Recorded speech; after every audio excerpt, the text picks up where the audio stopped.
Assalamualaikum warahmatullahi wabarakatuh. Kembali lagi dengan saya Ikhwan Nur Hadi. Di sini saya akan sedikit berbagi pada teman-teman tentang financial performance versus financial distress. Nah, di masa pandemi sekarang ini pasti kita menyaksikan dan melihat ya fakta bahwa banyaknya perusahaan UKM yang mengalami kondisi financial performance dan juga mengalami kondisi financial distress. Nah, jadi teman-teman langsung saja kita akan bahas ya satu persatu tentang topik ini. Nah, apa saja yang akan kita bahas pada kesempatan kali ini? Yang pertama adalah tentunya financial performance, yang kedua adalah financial distress, yang ketiga bagaimana sih cara menghadapi financial distress, dan tentang pembahasan jurnal terkait. Oke, teman-teman. Langsung saja ini bisa dilihat ya mind mapping tentang bagaimana financial performance. Banyak ya rasio-rasio yang ada dalam financial performance yang dimana ketika bisa dijalankan dengan tepat dan efisien, maka ini akan bisa menjadikan perusahaan mencapai level financial performance yang terbaik. Nah, selanjutnya kita akan membahas apa sih financial performance itu. Nah, jadi di sini ada pendapat dari Howalder 2017. Jadi kinerja keuangan dalam perbankan itu adalah hal profitabilitas, efisiensi, leverage, dan juga likuiditas. Jadi cara menganalisisnya melalui rasio. Nah, selanjutnya adalah pendapat dari Kasim dan Majid di 2010. Beliau mengatakan kinerja keuangan itu mengacu pada tindakan melakukan aktivitas keuangan. Nah, jadi dalam arti yang luas, kinerja keuangan itu mengacu pada sejauh mana sih tujuan keuangan yang sedang atau telah dicapai oleh perusahaan. Nah, ini bisa digunakan untuk mengukur hasil kebijakan dan operasi perusahaan dalam hal moneter. Nah, jadi gitu teman-teman. Nah, yang ketiga ada pendapat dari Fritz Kohler tahun 2013. Dia mengatakan bahwa kinerja keuangan itu istilah yang umum sih yang diterapkan pada sebagian atau semua kegiatan organisasi selama periode waktu tertentu. Nah, seringkali dia mengacu pada efisiensi biaya. Nah, selanjutnya adalah tentang proyeksi, tanggung jawab manajemen, akuntabilitas keuangan, dan lain sebagainya. Nah, di sini teman-teman kita akan membahas tentang jenis-jenis rasio menurut teori yang ada dan kebanyakan kita sudah tahu ya. Jadi pertama itu ada liquiditas rasio, current rasio, quick rasio, cash rasio, dan juga ada beberapa tentang aktivitas rasio, gross profit margin, operating profit margin, dan lain sebagainya. Jadi banyak ya tentang bagaimana rasio-rasio yang ada dalam financial performance ini. Yang gak kalah penting adalah bagaimana ROE, FAIR, profitability ratio, net profit margin, dan debt equity ratio. Nah, jadi rasio-rasio ini bisa dijalankan secara tepat, secara efektif, efisien, maka hasilnya adalah perusahaan akan mendapatkan profitabilitas yang terbaik, sehingga diharapkan bisa meningkatkan bagaimana profit sharing dari para investor kepada konsumen. Dan selanjutnya adalah tentang bagaimana jurnal yang akan kita bahas. Jadi di sini jurnalnya adalah sebenarnya financial performance itu dikatakan bisa mengevaluasi dari komersial perbankan yang ada di negara yang ada di Bahrain. Jadi di sini jurnalnya mengatakan bahwa ketika perbankan itu menerapkan ya kan financial performance dengan baik, maka di sini juga ada cara untuk mengevaluasinya. Nah, dengan apa? Nah, kita akan bahas tentang bagaimana hasil dari penelitian yang telah dibuat oleh si penulis terutama di tahun 2017 ini. Nah, jadi teman-teman, di sini jurnalnya berjudul An Evaluation of Finance Performance of Commercial Banks. Nah, jadi ini international jurnal ya yang di Applied Business of Economic Research. Jadi hasilnya luar biasa teman-teman. Jadi hasil yang diperoleh dari jurnal bahwa kinerja keuangan yang baik dengan menggunakan sistem yang akuntabilitas dan transparan pastinya yang mampu menjadi alat evaluasi pencapaian kinerja bank di Bahrain secara keseluruhan. Nah, jadi di sini sudah jelas ya bagaimana disebutkan bahwa ketika kita mengemukakan tentang kinerja keuangan yang buruk memiliki dampak yang signifikan pula pada ROI, return on asset, dan juga profitabilitas. Nah, jadi dengan disimpulkan bahwa Kinerja keuangan yang baik akan mampu meningkatkan kinerja perusahaan secara keseluruhan dan dapat menekan angka kecurangan yang ada di sektor perbankan yang ada di negara Bahrain. Nah, jadi itu teman-teman kesimpulan tentang financial performance. Jadi juga ada beberapa variabel stabilitas keuangan dengan proksi tingkat pertumbuhan aset dan variabel target keuangan, dan dengan proksi return aset terbukti berpengaruh signifikan terhadap terjadinya kecurangan dalam laporan. Nah, selanjutnya kita akan membahas tentang financial distress. Apa sih financial distress? Itu adalah kondisi di mana perusahaan mengalami keadaan kesulitan secara keuangan. Nah, di mana di sini ada pendapat dari Damodaran tahun 2015, dia mengatakan bahwa perusahaan akan mengalami financial distress dari aspek ekonomi mikro. Yang pertama adalah dia kesulitan dari arus kasnya. Yang kedua adalah memiliki jumlah hutang yang lebih besar daripada modal yang ia miliki, dan yang ketiga adalah kerugian dalam operasi perusahaan selama bertahun-tahun. Ternyata ini adalah salah satu dampak yang paling jelas ya dari tiga hal ini yang bisa kita lihat ketika perusahaan mengalami financial distress. Nah, yang selanjutnya adalah yang gak kalah penting adalah Brigham dan Gapensky tahun 2014, dia mengatakan tentang bagaimana kerugian yang diakibatkan oleh financial distress. Yang pertama adalah economic failure, di mana kegagalan ekonomi ini di mana pendapatan perusahaan tidak dapat menutupi total biaya-biaya yang mereka keluarkan. Wah, ternyata luar biasa ya, lebih besar biaya daripada pendapatan.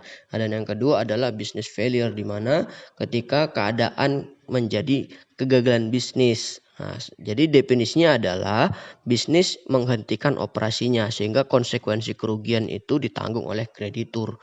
Wah, ini dampak dari financial distress yang kedua. Nah, dan yang ketiga adalah insolvency teknis. Nah, jadi dikatakan dalam keadaan insolvency teknis jika tidak dapat memenuhi kewajiban lancar karena telah jatuh tempo. Jadi ini sangat berbahaya bagi perusahaan. Dan yang keempat adalah kebangkrutan, kan gitu. Nah, jadi perusahaan dikatakan dalam keadaan bangkrut jika nilai buku utang yang mereka miliki itu lebih besar daripada nilai pasar aset yang mereka miliki. Nah, jadi kondisi ini lebih serius daripada kebangkrutan teknis, sudah kompleks dia ya. Nah, yang kelima yang harus kita ingat teman-teman adalah jadi secara hukum kebangkrutan ya, atau legal bankruptcy, dikatakan bahwa ketika perusahaan itu sudah secara terbuka dan sudah mengajukan kepada hukum bahwa kami telah mengalami kebangkrutan.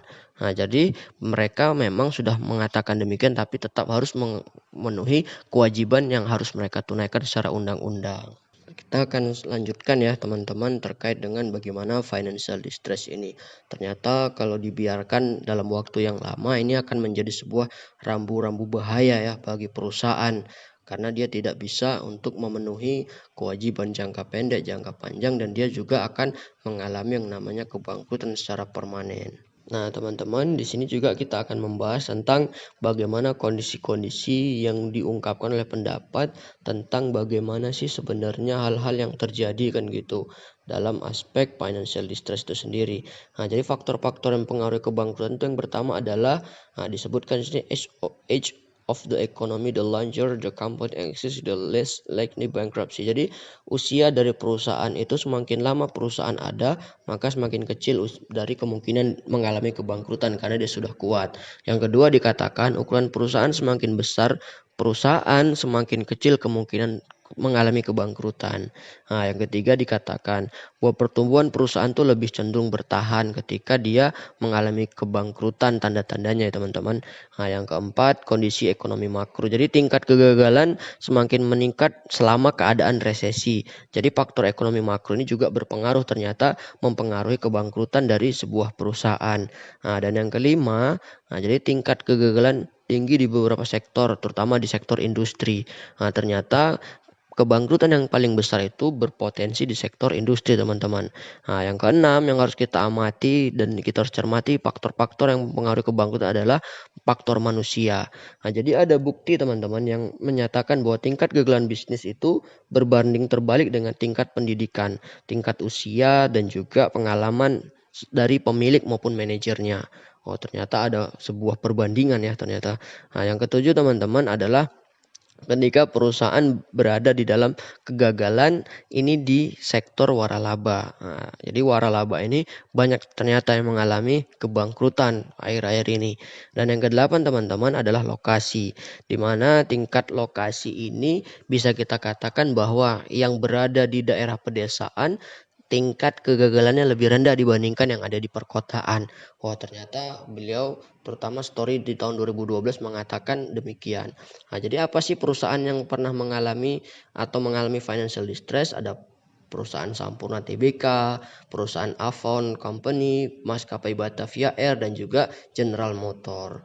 Nah, jadi teman-teman, saat ini kita akan bahas tentang bagaimana cara menghadapi financial distress. Pertama jelas ya, menjual aset utama yang bisa mendatangkan nilai ekonomi untuk menutupi kesulitan ekonominya. Yang kedua adalah merger. Tiga, mengurangi biaya belanja, menerbitkan surat berharga. Nah, yang selanjutnya adalah tentang bertukar hutang untuk ekuitas. Ini juga disarankan. Selanjutnya ada negosiasi dengan bank ataupun kreditur dan juga mengajukan filit. Nah, jadi ada juga konsep tentang package bankruptcy, di mana merupakan sebuah kebangkrutan debitur dan kreditur menegosiasikan rencana reorganisasi, dan kemudian hasil negosiasi tersebut berakhir dengan permohonan filit. Jadi kedua belah pihak harus sepakat untuk mengajukan filit ketika memang sudah mengalami kebangkrutan. Jadi manfaatnya adalah memaksa semua pihak untuk menerima reorganisasi. Jangan sampai kebangkrutan hanya ditanggung oleh debitur atau hanya kreditur saja. Jadi kira-kira itu teman-teman manfaatnya dari package bankruptcy. Nah, yang selanjutnya nggak kalah penting adalah bahasan tentang likuidasi dan reorganisasi. Jadi ini adalah kriteria kenapa perusahaan itu dikatakan likuidasi ya. Perusahaan yang kecil dengan aset kurang dari 100.000 dolar, perusahaannya dengan kreditur tanpa ada penjamin. Nah, yang selanjutnya adalah reorganisasi, perusahaan kreditur terjamin, dan ini lawannya ya teman-teman yang bisa kita lihat. Nah, jadi di sini ada sebuah mind mapping tentang bagaimana ketika terjadi financial distress kan gitu. Ini juga ada jurnal kita bahas teman-teman. Yang nggak kalah penting adalah bukti fakta empirisnya tentang bagaimana financial distress itu berpengaruh atau tidak sih kepada by firm size ya, ukuran perusahaan. Nah, jadi hasilnya bisa kita lihat teman-teman. Jadi hasil review menunjukkan bahwa ukuran perusahaan tidak berpengaruh signifikan terhadap kesulitan keuangan perusahaan. Artinya perusahaan besar bisa terkena financial distress dan perusahaan kecil juga bisa mengalami keadaan financial distress, sama seperti keadaan yang kita contohkan tadi. Perusahaan Sampurna pernah mengalaminya, perusahaan Batavia, dan perusahaan besar yang dari awal General Motor, mereka juga pernah mengalami keadaan financial distress. Nah, jadi di sini yang menjadi dasar adalah bahwa tata kelola keuangan yang baik mampu menjadikan perusahaan itu mampu meningkatkan kondisi keuangan mereka. Nah, jadi hal yang menyebabkan ukuran perusahaan bukanlah faktor yang sangat signifikan untuk mempengaruhi nilai dari financial distress perusahaan. Jadi itu teman-teman, ternyata perusahaan itu mengalami financial distress bukan karena besar atau kecilnya, tapi bagaimana tata kelola keuangan, manajemen keuangan yang baik atau tidak, akuntabel atau tidak, transparan atau tidak.